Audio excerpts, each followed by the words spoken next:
श्री शिवाय नमस्तुभ्यम। हर हर महादेव। आज से पूज्य गुरुजी पंडित प्रदीप जी मिश्रा की श्री शिव भक्ति शिव महापुराण कथा 16 नवंबर से 22 नवंबर तक new highway city GT road Kalyanpur Kanpur में शुरू हो चुकी है।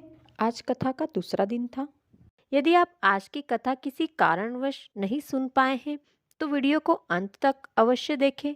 गुरुजी के द्वारा बताए गए उपाय और जानकारी आपके साथ आज इस वीडियो में शेयर करने वाली हूँ। आज की कथा में गुरुजी ने धतूरे का हल्दी में भिगोकर उपाय बताया। यदि आपको कोई बड़ा रोग हो गया है या रोग होने की आशंका लग रही है, आपको लग रहा है कि आपकी जांच आने वाली है और उसमें कोई बड़ी बीमारी हो सकती है, तो एक धतूरा लें, उसे हल्दी में भिगो लें और वो हल्दी में भिगा हुआ धतूरा महादेव के शिवलिंग पर समर्पित कर दें। आपको कोई बड़ा रोग हो ही नहीं सकता है। आज की कथा की सबसे पहली जानकारी जो गुरुजी ने दी है, कपड़े बदलने से हम संत नहीं बन सकते, लेकिन यदि हम अपने कर्म बदलकर जरूर हम संत बन सकते हैं। जब तक हम भक्ति के मार्ग पर नहीं चलते तब तक हमें भगवान की शरण नहीं मिलती है। आज की कथा की दूसरी जानकारी, गुरुजी ने कहा हमें अपना घर चलाने के लिए, परिवार को पालने के लिए झूठ बोलना पड़ता है, कपट करना पड़ता है।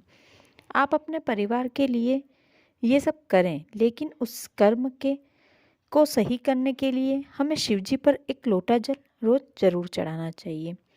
तीसरी जानकारी, जब बच्चे के जन्म के बाद बच्चे की नाल काटी जाती है तब उसी समय बच्चे की मृत्यु का समय, तारीख और स्थान तय हो जाता है, ब्रह्मा जी के द्वारा लिख दिया जाता है। चौथी जानकारी, गुरुजी ने बताया हमें भगवान और भोलेनाथ दर्शन इसलिए नहीं देते हैं क्योंकि यदि हम कोई चीज़ पा लेते हैं तो उसे पाने की ललकता खत्म हो जाती है और हमें अभिमान और गुरूर हो जाता है। पांचवी जानकारी, गुरुजी ने बताया हमारी ज़िंदगी में कितनी ही तकलीफ और कितना ही कष्ट क्यों ना हो, हमें जब भी महादेव के मंदिर जाएं तो हमें मुस्कुराते हुए जाना चाहिए। तब महादेव भी सोचते हैं इसकी ज़िंदगी में इतना कष्ट है फिर भी यह मुस्कुराते हुए मेरे द्वार पर आया है, इसकी ज़िंदगी में खुशियाँ देनी चाहिए और महादेव हमारे सारे कष्ट हर कर हमें खुशियाँ दे देते हैं। छठी जानकारी, हमें किसी को भी देखकर कभी अपने आप को नहीं बदलना चाहिए, बल्कि हमें ऐसा बनना चाहिए कि हमें देखकर लोग हमारे जैसा बने। सातवीं जानकारी, मनुष्य के मरने के बाद 13वें का क्या महत्व होता है, 13वां क्यों किया जाता है। आज गुरुजी ने बताया क्योंकि 13 चीज़ें मनुष्य को अपने जीवन में खुद करनी होती हैं। पहला भोजन, दूसरा पानी पीना, तीसरा खांसी आना, चौथा नींद लेना, पांचवा उबासी आना, छठा दुख, सातवां सुख, आठवां रोना, नौवां हंसना, 10वां सुबह की नित्य क्रिया, 12वां पीड़ा, 13वां भजन। ये 13 मनुष्य के कर्म हैं, हर मनुष्य को खुद करना पड़ते हैं। 8वीं जानकारी, शिवजी की कभी भी निंदा नहीं करना चाहिए और ना ही कभी शिवजी की निंदा सुननी चाहिए। यदि कहीं पर शिवजी की निंदा हो रही हो तो वहाँ से आपको चले जाना चाहिए। 9वीं जानकारी, जब हमारे यहाँ कोई अतिथि आए तो उसका मुख झूठा करवाना चाहिए। या तो आप गुड़ खिलाएं, शक्कर खिलाएं, कोई मिठाई खिलाएं या जो भी आपके पास है आप वो खिला सकते हैं, क्योंकि उसकी झूठी प्लेट जब घर में जाती है और जब तक वो प्लेट हमारे घर में होती है तब तक हमारे घर में दरिद्रता दूर रहती है। गुरुजी ने बताया यदि हमारे घर में झूठे बर्तन रहते हैं तो दरिद्रता को घर में बुलाते हैं, और यदि अतिथि का झूठा बर्तन हमारे घर में रहता है तो वह दरिद्रता को दूर रखता है। 10वीं जानकारी, कभी भी झूठे बर्तन हमारे घर में हो, यदि आप किसी कारणवश उस समय उन्हें साफ नहीं कर सकते हो तो उन बर्तन में आपको पानी डाल देना चाहिए। घर में झूठे बर्तन 2 घंटे से ज़्यादा नहीं रखना चाहिए। घर में झूठे बर्तन होने से 3 चीज़ें होती हैं।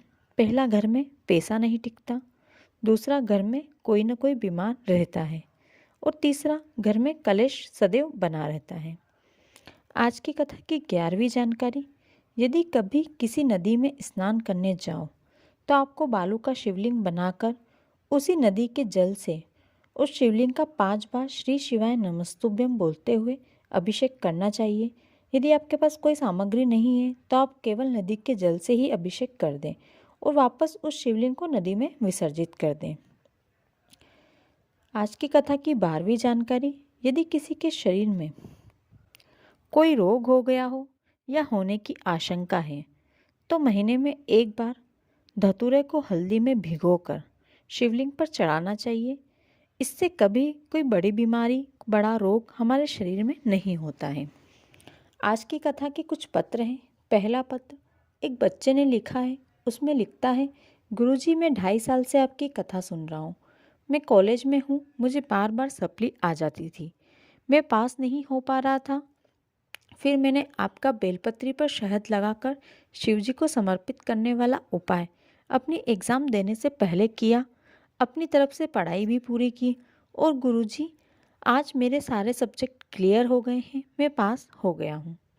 आज की कथा का दूसरा पत्र जिसमें लिखा था, मुझे कैंसर हो गया था, मैंने ऑपरेशन भी करवा लिया था और मेरी दवाइयाँ चल रही थी, लेकिन 2 साल बाद मुझे फिर से कैंसर हो गया। डॉक्टर ने फिर से ऑपरेशन करने को कहा।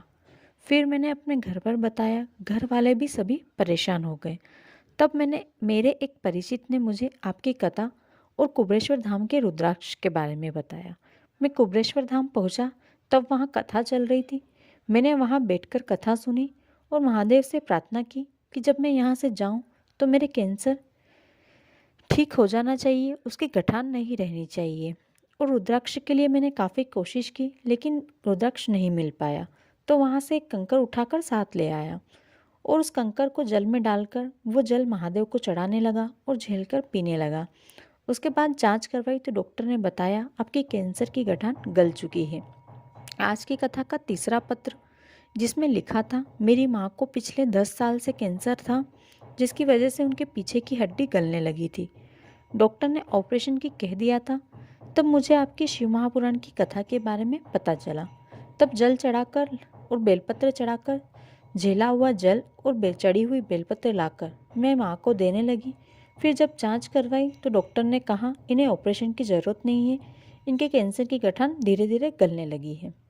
आज की कथा का चौथा पत्र जिसमें लिखा था, बाबा मेरी शादी को 16 साल हो गए थे, मुझे कोई संतान नहीं थी। डॉक्टर ने भी कह दिया था मुझे संतान नहीं हो सकती। लोग मुझे बांझ कहकर बुलाने लगे थे, बहुत अपशब्द कहने लगे थे। फिर अचानक एक दिन बैठे बैठे आपकी कथा सामने आ गई। उसमें आपने सफ़ेद आंकड़े की जड़ वाला उपाय बताया था। उस दिन मेरे पीरियड्स का 7वां दिन था, तो मैं अपने पति को लेकर गई और सफ़ेद आंकड़े की जड़ लेकर आई और अपने पति के साथ शिव मंदिर गई और शिव जी के ऊपर से 21 बार सफ़ेद आंकड़े की जड़ को तुमरुका जी का नाम लेकर उबार कर वहीं मंदिर में लाल कपड़े में बांधकर लाल धागे से अपनी कमर में बांध लिया और उसके बाद 3 महीने में मेरा गर्भ ठहर गया और मुझे लड़का हुआ। बाबा की मेरे ऊपर ऐसी कृपा हुई। तो दोस्तों, ये थी आज की कथा की सारी जानकारी, विशेष पत्र और पत्रों की जानकारी और पत्रों के उपाय। आशा करती हूँ आपको वीडियो अच्छा लगा होगा। यदि आपको वीडियो अच्छा लगा हो तो वीडियो को लाइक करें, शेयर करें, साथ ही कमेंट में हर हर महादेव लिखना ना भूलें। महादेव की कृपा आप सब पर बनी रहे। धन्यवाद।